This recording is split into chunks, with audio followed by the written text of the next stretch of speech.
Michael, அதான் உங்களுக்கு சொன்னேன். இதெல்லாம் என்ன நான் பேசுறத கொண்டு வந்து பாருங்க. உலக புரட்சியாளர்கள் எல்லாரும் இதன் மூலமாக தான் தங்களுடைய ஆகச்சிறந்த கருத்துக்களை முன்வைத்திருக்கிறாங்க. அதனால இதுவும் ஒரு மோசமான ஒன்னும் கருதிட முடியாது.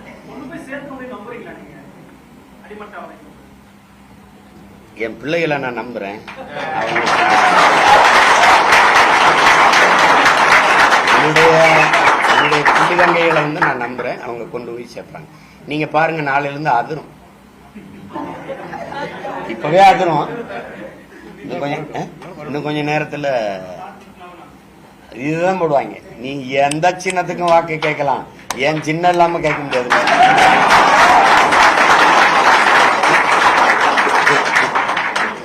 இல்லைன்னா கீழே தான் போடணும். சும்மா தான் பேசிக்கணும். சீமா சின்னத்தை தொடக்கூடாது அப்படின்னா சும்மா தான் பேசணும்.